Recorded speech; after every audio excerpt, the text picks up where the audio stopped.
Hello everyone, this is Jitendra और आप सभी का स्वागत करता हूं अपने यूट्यूब चैनल कॉमर्स की दुनिया में। तो अभी सब्सक्राइब कीजिए मेरे यूट्यूब चैनल को और प्रेस कीजिए बेल आइकन को, जिससे आप सभी देख पाएँ, सुन पाएँ कॉमर्स से रिलेटेड वीडियोस सबसे पहले।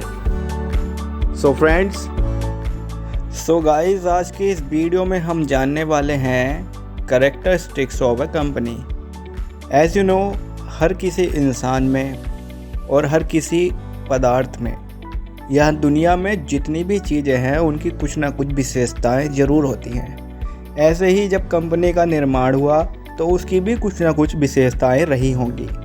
आइए आज की इस वीडियो में हम जानने वाले हैं essential features of characteristic of a company, जिससे हम जानेंगे कंपनी की क्या क्या खासियत हैं और कंपनी किन किन विशेषताओं पर टिकी होती है।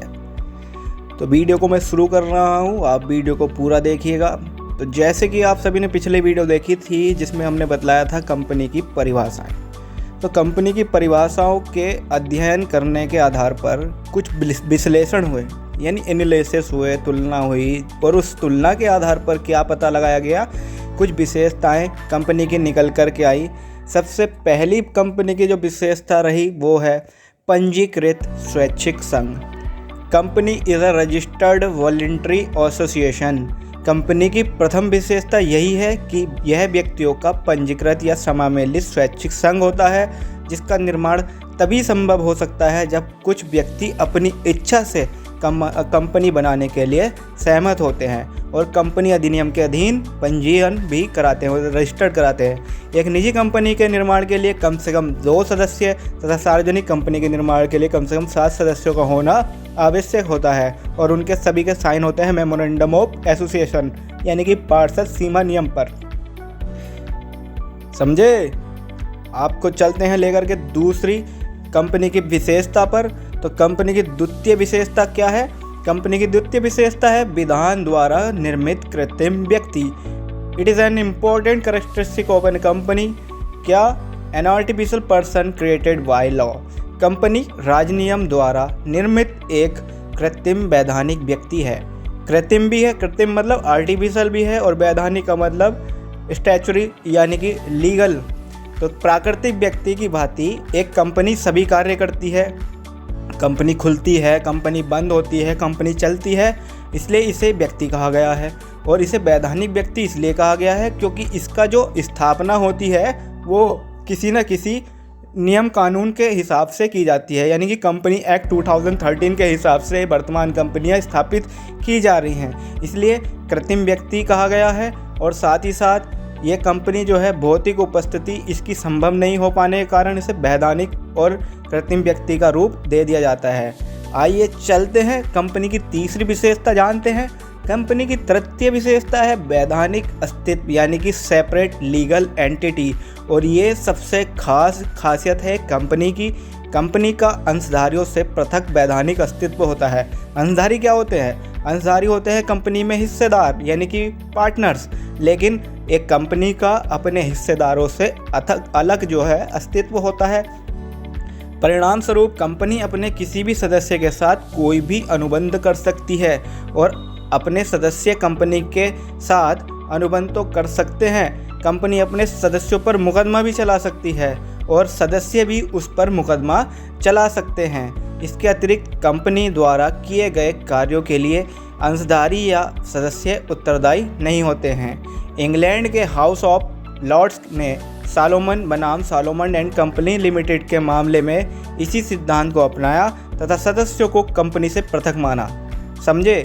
कंपनी की चौथी विशेषता है स्थायी अस्तित्व, यानी कि परपेचुअल एक्सिस्टेंस। कंपनी अधिनियम 2013 की धारा 9 के अनुसार कंपनी का अस्तित्व स्थायी होता है, अर्थात कंपनी का जीवन इसके सदस्यों के जीवन पर निर्भर नहीं करता। कंपनी के किसी भी सदस्य की मृत्यु या दिवालिया और या पागल हो जाने पर भी कंपनी जो है लगातार बनी रहती है, चलती रहती है। किसी भी सदस्य की मृत्यु हो जाए, कंपनी का सदस्य दिवालिया हो या पागल हो जाए, तो उसके अस्तित्व पर उस इसके कंपनी का कोई प्रभाव नहीं पड़ता है, कंपनी के अस्तित्व पर ऐसा कोई प्रभाव नहीं पड़ता है और कंपनी के सदस्यों में किसी भी प्रकार का कोई भी परिवर्तन हो तो कंपनी का जीवन समाप्त नहीं होता है। ऐसा कहा गया है, मेंबर्स में गो एंड मेंबर्स में कम बट ए कंपनी फॉरएवर। इसका मतलब क्या है, सदस्य आते रहें या जाते रहें लेकिन कंपनी हमेशा चलती रहेगी। दूसरे शब्दों में कहें तो पुराने सदस्यों के स्थान पर नए सदस्य आते रहते हैं। कंपनी के अस्तित्व को सरकार भी समाप्त नहीं कर सकती है। यदि सरकार किसी कंपनी के संपूर्ण कारोबार को अधिग्रहित कर ले तो भी कंपनी का अस्तित्व तब तक बचा रहेगा जब तक कि उसका विधिवत समापन नहीं कर दिया जाता है। आइए जानते हैं कंपनी की 5वीं विशेषता, सार्वमुद्रा। ये कंपनी की बेहतरीन विशेषताओं में से एक, कॉमन सील बोलते हैं इसको। हर एक कंपनी की अपनी एक कॉमन सील होती है, यानी कि स्वयं की एक सार्वमुद्रा होती है और उसको क्रेडिट भी कहा जाता है। सार्वमुद्रा का असर कंपनी की नाम की मोहर से होता है और कृत्रिम व्यक्तित्व होने के कारण कंपनी स्वयं कोई कार्य नहीं कर सकती और इसका कोई भी भौतिक अस्तित्व नहीं होता है। कंपनी का कार्य कंपनी के संचालक यानी डायरेक्टर, सचिव यानी सेक्रेटरी और प्रबंध संचालकों आदि के द्वारा किया जाता है और ये वे व्यक्ति कार्य करते समय कंपनी की मोहर लगा देते हैं, यानी कि कंपनी की मोहर कंपनी की जवाबदेही बनती है और कंपनी उनसे बाध्य होगी। जहाँ जहाँ उसकी मोहर लग जाती है कंपनी वहीं वहीं बाध्य भी होगी। कंपनी अधिनियम 2015 में एक संशोधन हुआ जिसके बाद अधिसूचना 16/2015 CL5 के अनुसार अब कंपनी की सार्वमुद्रा को समाप्त कर दिया गया है। आइए बात करते हैं कंपनी की 6ठी विशेषता की। तो कंपनी की 6ठी विशेषता है सीमित दायित्व, यानी कि लिमिटेड लायबिलिटी। जहां पर आपने सबसे शुरू में कंपनी एक्ट शुरू किया था तब आपको देखने के लिए क्या मिला था, जब अंग्रेज भारत में कंपनी लाए थे तो वहां पर उनका था असीमित दायित्व, जिस कारण से बहुत ही संशोधन करने पड़े।